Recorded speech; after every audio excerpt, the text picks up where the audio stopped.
anakan yang sudah berumur 10 bulan dan ukurannya baru 2 jari dan 3 jari, menurut saya itu tidak normal. Saya tanya dulu ukuran kolamnya berapa, ternyata ukuran kolamnya 1 meter kali 2 meter dengan kedalaman 1 meter, diisi dengan kepadatan 500 ekor.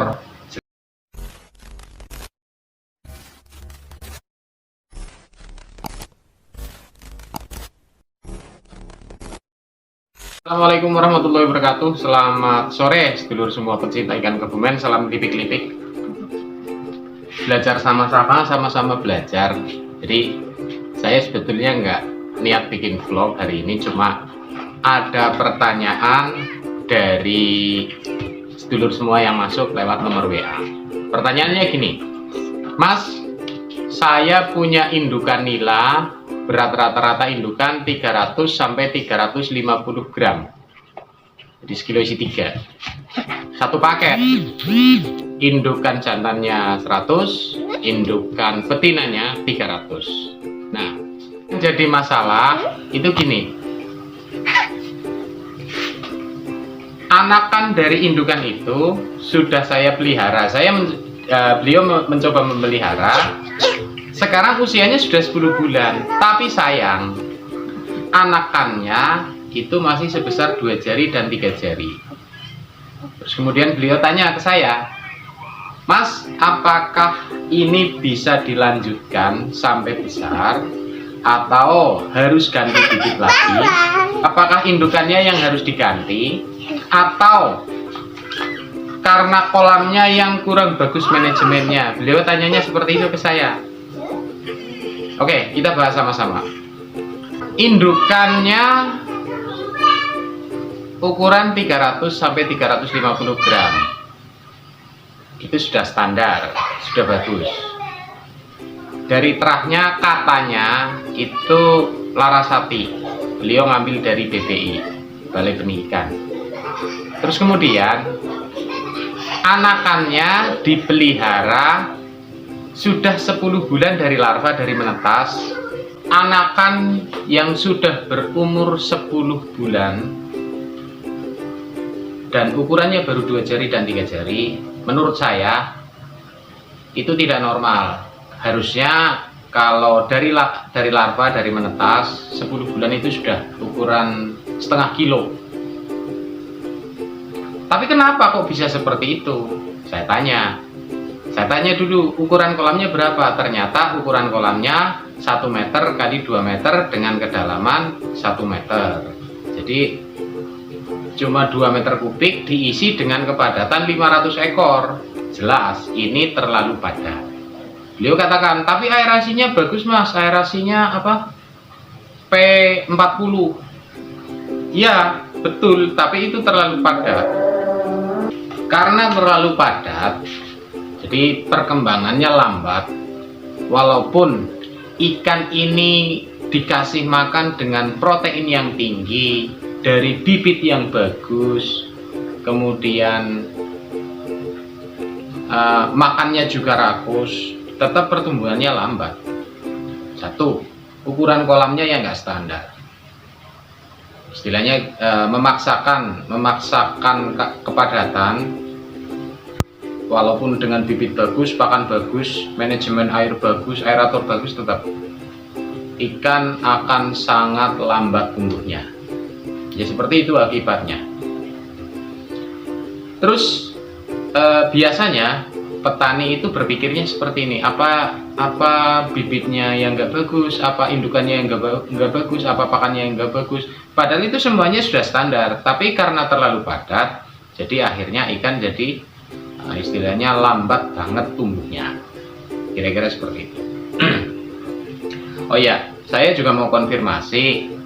Dari kemarin saya mau bikin ramuan untuk ikan. Cuma memang kendala saya ada di salah satu bahan di sekitar saya. Biasanya kalau musim hujan itu banyak, yaitu daun sambiloto. Daun sambiloto kalau pas musim hujan itu banyak banget, wong itu kayak rumput liar. Nah, salah satu bahannya itu, cuma karena ini musim kemarau jadi saya setengah mati nyarinya. makanya belum tak bikinin. Kalau 14 bahan yang lain sudah siap, tinggal proses pembikinan. Nah itu fungsinya nanti untuk meningkatkan menekan FCR. Jadi misalnya FCR-nya biasanya 1:1,2, itu bisa 1:1. Terus nggak terlalu sering ganti air. Terus cemaran juga bisa teratasi sama itu, penyakit ikan juga. Maka kebetulan ini bahannya lagi susah, ada salah satu bahan yang susah, makanya belum saya bikin. Oke, kita kembali ke pertanyaan. Untuk saudara kita yang ada di daerah Jawa Barat yang tanya seperti itu, ini sudah saya bikinkan vlog jawabannya untuk panjenengan. Jadi yang penting jenengan harus, kalau yang ikan yang itu yang sudah dipelihara 10 bulan, menurut saya ganti aja. Jadi jangan diteruskan. Itu sudah, menurut saya sudah tidak standar, ganti bibit baru. Nah itu kan indukannya pada beranak tuh, anakannya dipilih. Mau terserah jenengan mau pindah ke kolam pembesaran, tapi dengan syarat kepadatannya harus dijaga. Kalau 100 ekor per meter kubik masih bisa ditolerir, tapi kalau misalnya kolam ukuran 1x2 kok diisi kepadatannya 500, nun sewu, itu terlalu padat karena per meter kubiknya 250. Itu nggak, sama sekali nggak standar. Mau 1 tahun kayaknya ikan masih tetap segitu. Sekarang gini, kebutuhan oksigen ikan terpenuhi tapi terlalu padat, ya tetap saja air sudah standar, pengolahan airnya bagus, makannya rakus, ya tetap saja ikan nggak mau besar. Oh ya, terus ada pertanyaan lagi gini. Ini jadi ada 2 pertanyaan. Yang pertama dari saudara yang ada di Jawa Barat, yang kedua ada di sekitar Kebumen, saya nggak sebut namanya. Jadi pertanyaannya gini, Mas, ini kan musim kemarau, bagus nggak sih buat tabur bibit? Saya bilang, asal kondisi air memenuhi itu tidak masalah. Yang penting syaratnya, syarat tabur bibit ikan yang standar lah istilahnya. Syarat air yang standar itu pH-nya 7, DO-nya 5, terus salinitasnya minimal 1 ppm atau 2 ppm, nggak apa-apa salinitas. Terus TDS-nya di bawah 200. Itu mau tabur insya Allah aman.